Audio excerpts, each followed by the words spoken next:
ಎರಡನೇ ಪತ್ರಿಕೆ ಸ್ಯಾಟಲ್ಲಿ ಸಮಾಜ ವಿಜ್ಞಾನದಲ್ಲಿ ಇಂದು ಭೂಮಿ ನಮ್ಮ ಜೀವಂತ ಗ್ರಹ ಪಾಠದಲ್ಲಿ ನಿಮಗೆ ಬಹು ಆಯ್ಕೆ ಪ್ರಶ್ನೆಗಳಲ್ಲಿ ಯಾವೆಲ್ಲ ಪ್ರಶ್ನೆಗಳು ಬರ್ತವೆ ಅನ್ನೋದನ್ನು ನೋಡೋಣ. ಸೊ ಇದು ನಿಮಗೆ ಮೋಸ್ಟ್ ಇಂಪಾರ್ಟೆಂಟ್ ಆಗಿ ಕಾಂಪಿಟೇಟಿವ್ ಎಕ್ಸಾಮಿಗೆ ಇರ್ಬೋದು, ನಿಮ್ಮ ಕ್ಲಾಸ್ ನೋಟ್ಸ್ಗೂ ಕೂಡ ಇದೇನಾಗ್ತದಪ್ಪ ಅಂದರೆ ತುಂಬಾ ಯೂಸ್ ಆಗ್ತದೆ. ಸೊ ಅದೇ ಮಾಡಿ ವಿಡಿಯೋನ ಲೈಕ್, ಶೇರ್ ಹಾಗೂ ಸಬ್ಸ್ಕ್ರೈಬ್ ಮಾಡಲಿಕ್ಕೆ ಮರೆಯದಿರಿ.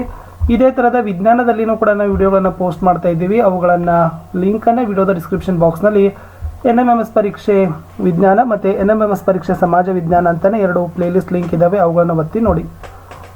ಶುರು ಮಾಡೋಣ. ಭೂಮಿ ಸೂರ್ಯನಿಂದ ಮೂರನೆಯ ಗ್ರಹವಾಗಿದೆ.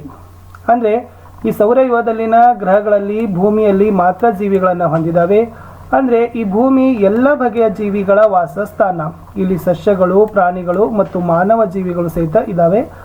ಕಾರಣ ಸೂರ್ಯನ ಮತ್ತು ಭೂಮಿಯ ನಡುವಿನ ಅನುಕೂಲಕರವಾದ ದೂರ, ಉಷ್ಣಾಂಶ, ಅನಿಲಗಳು, ವಾತಾವರಣ ಮತ್ತು ಜಲಚಕ್ರ ಭೂಮಿಯಲ್ಲಿ ಇರೋದ್ರಿಂದ ಅದು ಒಂದು ವಾಸಸ್ಥಾನ ಆಗದ.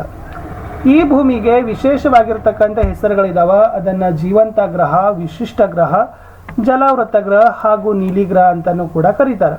ಅಂದರೆ ಈ ಸೂರ್ಯನ ಪರಿವಾರದಲ್ಲಿ ಭೂಮಿ 5ನೇ ದೊಡ್ಡ ಗ್ರಹ ಅಂತ ಹೇಳ್ತಾರೆ. ಭೂಮಿಯ ವ್ಯಾಸ ಚಂದ್ರನ ವ್ಯಾಸಕ್ಕಿಂತ 4 ಪಟ್ಟು ಸುಮಾರು ದೊಡ್ಡದಾಗಿದೆ ಹಾಗೂ ಸೂರ್ಯನಿಗಿಂತ 107 ಪಟ್ಟು ಚಿಕ್ಕದಾಗಿದೆ. ಇದು ಮೋಸ್ಟ್ ಇಂಪಾರ್ಟೆಂಟ್ ಇತ್ತು. ಇನ್ನು ಈ ಭೂಮಿಯ ಒಟ್ಟಾರೆ ಭೌಗೋಳಿಕ ಕ್ಷೇತ್ರ ಬಂದ್ಬಿಟ್ಟು 510 ದಶಲಕ್ಷ ಚದರ ಕಿಲೋಮೀಟರ್. ಇದರಲ್ಲಿ 361 ದಶಲಕ್ಷ ಚದರ ಕಿಲೋಮೀಟರ್ ಏನದ ನೀರಿನಿಂದ ಆವೃತವಾಗದ, ಶೇಕಡ 70.78%. ಆಮೇಲೆ 149 ದಶಲಕ್ಷ ಚದರ ಕಿಲೋಮೀಟರ್ ಕ್ಷೇತ್ರ ಅದು ಭೂಭಾಗದಿಂದ ಇದೆ, ಅಂದರೆ 29.22%. ಇಷ್ಟು ಭೂಮಿ ಇದೆ, 70.78% ನೀರಿನಿಂದ ಆವೃತವಾಗಿದೆ. ಅಂದರೆ ಈ ಭೂಮಿ ಮತ್ತು ಜಲರಾಶಿಗಳ ಕ್ಷೇತ್ರದ ಅನುಪಾತ ನೋಡಿದರೆ 1:2.43 ಆಗ್ತದೆ. ಈ ಭೂಮಿಯ ಆಕಾರಕ್ಕೆ ಭೂಮ್ಯಾಕಾರ ಅಥವಾ ಜಿಯಾಡ್ ಅಂತ ಕರೀತಾರೆ. ಅಂದರೆ ಈ ಭೂಮಿ ಧ್ರುವಗಳ ಬಳಿ ಸ್ವಲ್ಪ ಚಪ್ಪಟೆಯಾಗಿ ಈ ಸಮಭಾಜಕ ವೃತ್ತದ ಬಳಿ ಏನಾಗದಪ್ಪ ಅಂದ್ರೆ ಅದು ಉಬ್ಬಿಕೊಂಡಂತೆ ಆಗ್ತದೆ. ಒಟ್ಟಾರೆ ಸಮಭಾಜಕ ವೃತ್ತದ ವ್ಯಾಸ 12,756 ಕಿಲೋಮೀಟರ್ ಮತ್ತು ಧ್ರುವೀಯ ವ್ಯಾಸ 12,714 ಕಿಲೋಮೀಟರ್. ಅದೇ ರೀತಿ ಸಮಭಾಜಕ ವೃತ್ತದ ಸುತ್ತಳತೆ 40,076 ಕಿಲೋಮೀಟರ್ ಮತ್ತು ಧ್ರುವೀಯ ಸುತ್ತಳತೆ 40,008 ಕಿಲೋಮೀಟರ್. ವ್ಯಾಸದಲ್ಲಿ 42 ಕಿಲೋಮೀಟರ್ಗಳಷ್ಟು ವ್ಯತ್ಯಾಸ ಇರೋದ್ರಿಂದ ಭೂಮಿಯು ಜಿಯಾಡ್ ಆಗಿರುವಂತ ಸ್ಪಷ್ಟಪಡಿಸ್ತದೆ. ಇದು ಮೋಸ್ಟ್ ಇಂಪಾರ್ಟೆಂಟ್ ಇತ್ತು. ಈ ಭೂಮಿಯ ಮೇಲಿನ ಭೂಭಾಗಗಳಿಗೆ ಖಂಡ ಅಂತ ಕರೀತಾರೆ. ಅಂದರೆ ಒಟ್ಟಾರೆ ಭೂಮಿ ಮೇಲೆ 7 ಖಂಡಗಳು ಇದಾವೆ. ಏಷ್ಯಾ, ಆಫ್ರಿಕಾ, ಉತ್ತರ ಅಮೆರಿಕಾ, ದಕ್ಷಿಣ ಅಮೆರಿಕಾ, ಅಂಟಾರ್ಟಿಕ್, ಯುರೋಪ ಮತ್ತು ಆಸ್ಟ್ರೇಲಿಯಾ. ಈ 7 ಖಂಡಗಳಲ್ಲಿ ಅತಿ ದೊಡ್ಡದಾದ ಖಂಡ ಅದು ಏಷ್ಯಾ ಖಂಡ, ಅತಿ ಚಿಕ್ಕ ಖಂಡ ಅದು ಆಸ್ಟ್ರೇಲಿಯಾ ಖಂಡ. ಆಮೇಲೆ ಈ ಭೂಮಿಯ ಮೇಲಿನ ವಿಸ್ತಾರವಾದ ಜಲರಾಶಿಗೆ ಮಹಾಸಾಗರ ಅಂತ ಕರೀತಾರೆ. ಸೊ ಅವುಗಳು ಒಟ್ಟು 4 ಮಹಾಸಾಗರಗಳಿದಾವೆ. ಅದು ಪೆಸಿಫಿಕ್ ಸಾಗರ, ಅಟ್ಲಾಂಟಿಕ್ ಸಾಗರ, ಹಿಂದೂ ಮಹಾಸಾಗರ ಮತ್ತು ಆರ್ಕಿಟಿಕ್ ಸಾಗರ. ಇದರಲ್ಲಿ ಈ ಪೆಸಿಫಿಕ್ ಸಾಗರ ದೊಡ್ಡದಾಗಿದ್ದರೆ ಆಮೇಲೆ ಅದು ಹೆಚ್ಚು ಆಳವಾಗಿಯೂ ಸಹಿತ ಇದೆ. ಆಮೇಲೆ ಅತಿ ಚಿಕ್ಕ ಮತ್ತು ಕಡಿಮೆ ಆಳವನ್ನು ಅದು ಆರ್ಕಿಟಿಕ್ ಸಾಗರ ಏನಾಗದಪ್ಪ ಅಂದ್ರೆ ಹೊಂದದ. ಉತ್ತರ ಭಾಗದಲ್ಲಿ ಶೇಕಡ 40ರಷ್ಟು ಭೂಭಾಗ ಇದೆ, ಶೇಕಡ 40ರಷ್ಟು ಜಲರಾಶಿ ಇದೆ. ಇದಕ್ಕೆ ಭೂ ಪ್ರಧಾನ ಗೋಳ ಅಂತ ಕರೀತಾರೆ. ಯಾವುದಕ್ಕೆ? ಉತ್ತರ ಗೋಳಾರ್ಧಕ್ಕೆ. ಆದರೆ ದಕ್ಷಿಣ ಗೋಳಾರ್ಧದಲ್ಲಿ ಶೇಕಡ 81 ಭಾಗ ನೀರು, ಶೇಕಡ 17 ಭಾಗ ಭೂಮಿ ಇದೆ. ಅದಕ್ಕಾಗಿ ಈ ದಕ್ಷಿಣಾರ್ಧ ಗೋಳವನ್ನು ಜಲಪ್ರಧಾನ ಗೋಳ ಅಂತ ಕರೀತಾರೆ. ಇಲ್ಲ ಅಕ್ಷಾಂಶ ಮತ್ತು ರೇಖಾಂಶಗಳು ಅಂತ ಬರ್ತದೆ. ಇದು ಮೋಸ್ಟ್ ಇಂಪಾರ್ಟೆಂಟ್ ಇತ್ತು. ಅಂದರೆ ಭೂಮಿಯ ಮೇಲಿನ ಒಂದು ಸ್ಥಳದ ನಿರ್ದಿಷ್ಟ ಸ್ಥಾನ, ಸನ್ನಿವೇಶ, ಅಂತರ ಮತ್ತು ದಿಕ್ಕುಗಳನ್ನು ಅರಿಲಿಕ್ಕೆ ಇಲ್ಲಿ ಕಾಲ್ಪನಿಕವಾಗಿ ರೇಖಾಜಾಲಗಳ ವ್ಯವಸ್ಥೆಯನ್ನು ನಕ್ಷೆಗಳ ಮೇಲೆ ಮತ್ತು ಗೋಳಗಳನ್ನು ಎಳೆದಿರ್ತಾರೆ. ಅದನ್ನೇ ಊಹಾರೇಖೆಗಳು ಅಂತ ಕರೀತಾರೆ. ಅಂದರೆ ಈ ಊಹಾರೇಖೆಗಳು ಪೂರ್ವ ಪಶ್ಚಿಮ ಮತ್ತು ಉತ್ತರ ದಕ್ಷಿಣವಾಗಿ ಎಳೆದಿರ್ತಾರೆ. ಇವುಗಳನ್ನೇ ಅಕ್ಷಾಂಶ ಮತ್ತು ರೇಖಾಂಶಗಳು ಅಂತ ಕರೀತಾರೆ. ಇವುಗಳನ್ನು ಭೌಗೋಳಿಕ ನಿರ್ದೇಶಾಂಕಗಳು ಅಥವಾ ಭೌಗೋಳಿಕ ಜಾಲ ವ್ಯವಸ್ಥೆ ಅಂತಲೂ ಕೂಡ ಹೇಳ್ತಾರೆ. ಅದರಲ್ಲಿ ಅಕ್ಷಾಂಶ ಅಂದರೆ ಏನು ಅಂತ ನೋಡೋಣ. ಅಂದರೆ ಈ ಭೂ ಅಕ್ಷವನ್ನು ಆಧಾರವಾಗಿಟ್ಟುಕೊಂಡು ಗೋಳದ ಮೇಲೆ ಅಕ್ಷಾಂಶಗಳನ್ನು ಎಳೆದಿರ್ತಾರೆ. ಅಂದರೆ ನೆನಪಿಟ್ಕೊಡ್ರಿ, ಪೂರ್ವ ಪಶ್ಚಿಮವಾಗಿ ಎಳೆದಿರುವ ಕಾಲ್ಪನಿಕ ರೇಖೆಗಳಿಗೆ ಅಕ್ಷಾಂಶಗಳು ಅಂತ ಹೇಳ್ತಾರೆ. ಬಟ್ ಇದರಲ್ಲಿ ಸಮಭಾಜಕ ವೃತ್ತ 0 ಡಿಗ್ರಿ ಅಂತ ಬರ್ತದೆ. ಅದನ್ನು ಮಹಾವೃತ್ತ ಅಂತ ಕರೀತಾರೆ. ಅಂದರೆ ಅಲ್ಲಿಂದ ಉತ್ತರ ಮತ್ತು ದಕ್ಷಿಣಕ್ಕಿರುವ ಅಕ್ಷಾಂಶಿಕ ವರ್ತುಲಗಳು ಚಿಕ್ಕದಾಗಿರ್ತವೆ. 90 ಡಿಗ್ರಿ ಉತ್ತರ ಮತ್ತು ದಕ್ಷಿಣ ಅಕ್ಷಾಂಶಗಳು ಬಿಂದುಗಳು ಅಲ್ಲಿ ಕಂಡು ಬರ್ತವೆ. ಅಂದರೆ ಈ ಸಮಭಾಜಕ ವೃತ್ತದಿಂದ ದಕ್ಷಿಣ ಗೋಳಾರ್ಧದಲ್ಲಿ 90 ಡಿಗ್ರಿ ಮತ್ತು ದಕ್ಷಿಣ ಗೋಳಾರ್ಧದಲ್ಲಿ 90 ಡಿಗ್ರಿ ಅಕ್ಷಾಂಶಗಳನ್ನು ರಚಿಸಿದ್ದಾರೆ. ಒಂದು ಅಕ್ಷಾಂಶದಿಂದ ಇನ್ನೊಂದು ಅಕ್ಷಾಂಶಕ್ಕಿರುವ ಭೂಮಿಯ ಮೇಲಿನ ಅಂತರ 110.4 ಕಿಲೋಮೀಟರ್. ಇದು ಮೋಸ್ಟ್ ಇಂಪಾರ್ಟೆಂಟ್ ಇದೆ. ಯಾವುದಕ್ಕೆ ಏನಂತ ಕರೀತಾರೆ ಅನ್ನೋದನ್ನ ನೆನಪಿಟ್ಕೊಡ್ರಿ. 0 ಡಿಗ್ರಿ ಅಕ್ಷಾಂಶಕ್ಕೆ ಸಮಭಾಜಕ ವೃತ್ತ ಅಥವಾ ಮಹಾವೃತ್ತ ಅಂತಾರೆ. 23 ಉತ್ತರ ಅಕ್ಷಾಂಶಕ್ಕೆ ಕರ್ಕಾಟಕ ಸಂಕ್ರಾಂತಿ ವೃತ್ತ ಅಂತಾರೆ. 23 ದಕ್ಷಿಣ ಅಕ್ಷಾಂಶಕ್ಕೆ ಏನಂತ ಕರೀತಾರೆ? ಮಕರ ಸಂಕ್ರಾಂತಿ ವೃತ್ತ ಅಂತ ಕರೀತಾರೆ. 66 ಡಿಗ್ರಿ ಉತ್ತರ ಅಕ್ಷಾಂಶಕ್ಕೆ ಉತ್ತರ ಧ್ರುವ ಅಕ್ಷಾಂಶ ಅಂತ ಕರೀತಾರೆ. 66 ದಕ್ಷಿಣ ಅಕ್ಷಾಂಶಕ್ಕೆ ದಕ್ಷಿಣ ಧ್ರುವ ಅಂತ ಏನ್ ಮಾಡ್ತಾರೆ? ಕರೀತಾರೆ. 90 ಡಿಗ್ರಿ ಉತ್ತರ ಅಕ್ಷಾಂಶಕ್ಕೆ ಉತ್ತರ ಧ್ರುವ, 90 ಡಿಗ್ರಿ ದಕ್ಷಿಣ ಅಕ್ಷಾಂಶಕ್ಕೆ ದಕ್ಷಿಣ ಧ್ರುವ ಅಂತಾರೆ. ಯಾವ ಒಂದು ಎಸ್ ಅಕ್ಷಾಂಶಕ್ಕೆ ಏನಂತ ಕರೀತಾರೆ ಅನ್ನೋದನ್ನ ಹೆಸರಿದಾವೆ. ಇದು ಮೋಸ್ಟ್ ಇಂಪಾರ್ಟೆಂಟ್ ಇತ್ತು. ಪರೀಕ್ಷೆಯಲ್ಲಿ ಸಹಿತ ಬರ್ತಕ್ಕಂಥ ಚಾನ್ಸಸ್ ತುಂಬಾನೇ ಇದೆ. ಇನ್ನು ರೇಖಾಂಶಗಳು ಏನಾಗಿರ್ತಾವಪ್ಪ ಅಂದ್ರೆ ಈ ಉತ್ತರದಿಂದ ದಕ್ಷಿಣ ಧ್ರುವದಲ್ಲಿ ಏನಾಗಿರ್ತಾವ? ಸಂಧಿಸ್ತವೆ. ಇದನ್ನೇ ರೇಖಾಂಶ ಅಂತ ಕರೀತಾರೆ. ಅಂದ್ರೆ ಈ ರೇಖಾಂಶಗಳು ಪ್ರಧಾನ ರೇಖಾಂಶಕ್ಕೆ ಪೂರ್ವ ಮತ್ತು ಪಶ್ಚಿಮಕ್ಕೆ ಒಂದು ಕೋನೀಯ ಅಂತರದಲ್ಲಿರುವ ಪ್ರದೇಶಗಳನ್ನ ಸಂಧಿಸ್ತವೆ. ಈ ಸಮಭಾಜಕ ವೃತ್ತದ ಮೇಲೆ ಡಿಗ್ರಿಗಳಲ್ಲಿ ಅಳಿತಕ್ಕಂಥ ಕಾಲ್ಪನಿಕ ರೇಖೆಗಳೇ ಆಗಿದ್ದಾವೆ. ಈ ರೇಖಾಂಶಗಳಿಗೆ ಇನ್ನೊಂದು ಹೆಸರು ಏನಪ್ಪಾ ಅಂದ್ರೆ ಅದನ್ನ ಮಧ್ಯಾಹ್ನ ಅಥವಾ ಮೆರಿಡಿಯನ್ ರೇಖೆ ಅಂತ ಕರೀತಾರೆ. ಏಕೆಂದ್ರೆ ಒಂದು ರೇಖಾಂಶದುದ್ದಕ್ಕೂ ಎಲ್ಲಾ ಸ್ಥಳಗಳಲ್ಲೂ ಒಂದೇ ಸಮಯವನ್ನ ತೋರಿಸ್ತವೆ. ಅದಕ್ಕಾಗಿ ಇದನ್ನ ಮಧ್ಯಾಹ್ನದ ರೇಖೆಗಳು ಅಂತ ಕರೀತಾರೆ. ಇಲ್ಲಿ ಇಂಗ್ಲೆಂಡಿನ ಗ್ರೀನ್ವಿಚ್ ಮೇಲೆ ಒಂದು ರೇಖಾಂಶ ಹಾದು ಹೋಗ್ತದ. ಅದನ್ನೇ ಪ್ರಧಾನ ರೇಖಾಂಶ ಅಂತ ಕರೀತಾರೆ. ಅದು 0 ಡಿಗ್ರಿ ಆಗ್ತದ.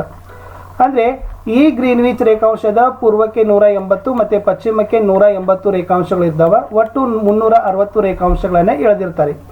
ಪ್ರಧಾನ ರೇಖಾಂಶದಿಂದ 180 ಪೂರ್ವ ರೇಖಾಂಶದವರೆಗಿನ ವಲಯಕ್ಕೆ ಪೂರ್ವಾರ್ಧ ಅಂತ ಕರೆದ್ರೆ ಅದರ ವಿರುದ್ಧದ ಭಾಗವನ್ನ ದಕ್ಷಿಣಾರ್ಧ ಅಥವಾ ಪಶ್ಚಿಮಾರ್ಧ ಅಂತ ಹೇಳ್ತಾರೆ. ಅಂದ್ರೆ ಈ ಸಮಭಾಜಕ ವೃತ್ತದಿಂದ ಧ್ರುವದ ಕಡೆಗೆ ಹೋದರೆ ಎರಡು ರೇಖಾಂಶಗಳ ಅಂತರ ನಿಧಾನವಾಗಿ ಕಡಿಮೆ ಆಗ್ತಾ ಹೋಗ್ತದ. ಇದಕ್ಕೆ ಕಾರಣ ಎಲ್ಲಾ ರೇಖಾಂಶಗಳು ಎರಡೂ ಧ್ರುವಗಳಲ್ಲಿ ಸಂಧಿಸ್ತವೆ. ಈ ಸಮಭಾಜಕ ವೃತ್ತದ ಮೇಲೆ ಎರಡೂ ರೇಖಾಂಶಗಳ ನಡುವಿನ ಅಂತರ ಅತಿ ಹೆಚ್ಚಂದ್ರೆ 111 ಕಿಲೋಮೀಟರ್ ಆಗಿರ್ತದೆ. ಇದು ಮೋಸ್ಟ್ ಇಂಪಾರ್ಟೆಂಟ್ ಅದ. ಇನ್ನು ರೇಖಾಂಶ ಮತ್ತು ವೇಳೆ ಅಂತ ಒಂದು ಬರ್ತದೆ. ಅಂದ್ರೆ ಈ ರೇಖಾಂಶ ಮತ್ತು ವೇಳೆಗೆ ನಿಕಟ ಸಂಬಂಧ ಇದೆ. ಭೂಮಿಯು ತನ್ನ ಅಕ್ಷದ ಸುತ್ತ ತಿರುಗ್ತದೆ. ಒಂದು ಸುತ್ತ ಪೂರ್ಣಗೊಳಿಸಲಿಕ್ಕೆ 24 ಗಂಟೆಗಳ ಸಮಯ ಬೇಕಾಗ್ತದೆ. ಈ 360 ರೇಖಾಂಶಗಳನ್ನು ಸುತ್ತಿ ಪೂರ್ಣಗೊಳಿಸಲಿಕ್ಕೆ 24 ಗಂಟೆ ಸಮಯ ಅದು ತೆಗೆದುಕೊಳ್ತದೆ. ಅಂದ್ರೆ ಒಂದು ರೇಖಾಂಶದಿಂದ ಮತ್ತೊಂದು ರೇಖಾಂಶಕ್ಕೆ ಒಂದು ವೇಳೆಯ ವ್ಯತ್ಯಾಸ 4 ನಿಮಿಷ ಆಗಿರ್ತದೆ.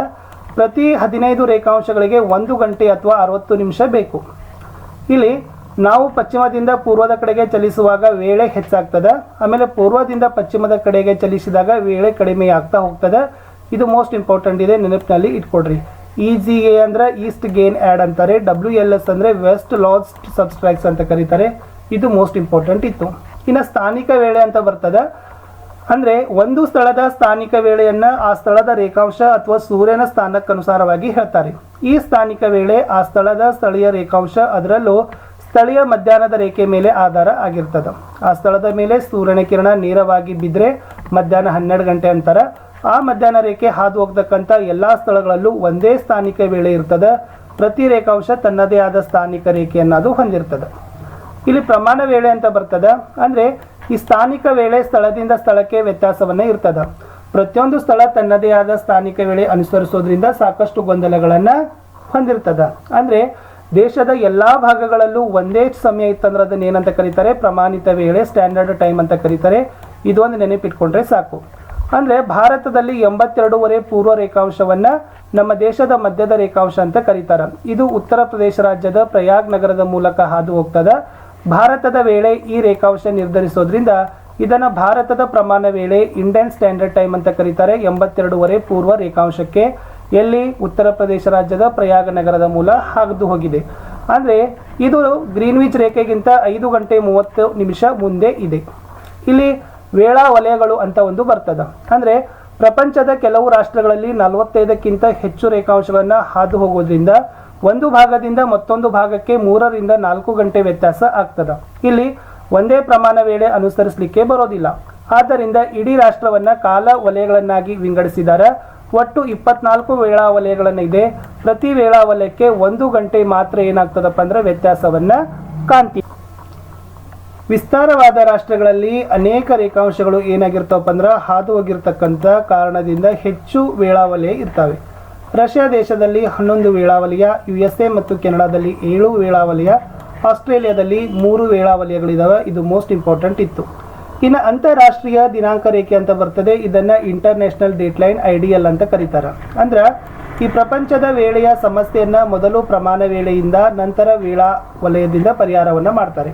ಆದರೆ ಪ್ರಪಂಚದ ಸುತ್ತ ಸಂಚರಿಸ್ತಕ್ಕಂಥ ಪ್ರಯಾಣಿಕರಿಗೆ ವಾರದಲ್ಲಿನ ಸರಿಯಾದ ದಿನಾಂಕ ಮತ್ತು ದಿನಗಳನ್ನು ಸರಿಪಡಿಸಲಿಕ್ಕೆ ಹೊಸ ಸಮಸ್ಯೆ ಬರ್ತದೆ.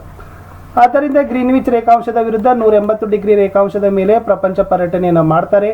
ಇದು ಪೆಸಿಫಿಕ್ ಸಾಗರದ ಮೂಲಕ ಹಾದು ಹೋಗ್ತಕ್ಕಂಥ 180 ರೇಖಾಂಶದ ಮೇಲೆ ಇದ್ದರೂ ಕೆಲವು ಭೂಭಾಗಗಳನ್ನು ತಪ್ಪಿಸಲಿಕ್ಕೆ ಅಲ್ಲಲ್ಲಿ ಅಂಕುಡೊಂಕಾಗಿ ಎಳೆದಿದ್ದಾರೆ. ಸೊ ಇದನ್ನೇ ಅಂತಾರಾಷ್ಟ್ರೀಯ ದಿನಾಂಕ ರೇಖೆ ಅಂತ ಕರೀತಾರೆ.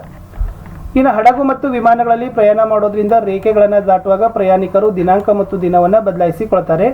ಯಾವುದೇ ಹಡಗು ಈ ರೇಖೆಯನ್ನು ಪಶ್ಚಿಮದಿಂದ ಪೂರ್ವಕ್ಕೆ ದಾಟಿದರೆ ಒಂದೇ ದಿನವನ್ನು 2 ಬಾರಿ ಪಡಿತಾರೆ. ಆದರೆ ಈ ರೇಖೆ ಪೂರ್ವದಿಂದ ಪಶ್ಚಿಮದ ಕಡೆಗೆ ಹಾದು ಹೋಗುವಾಗ 1 ದಿನ ಕಳೆದುಕೊಳ್ತಾರೆ. ಇದು ಮೋಸ್ಟ್ ಇಂಪಾರ್ಟೆಂಟ್ ಇತ್ತು.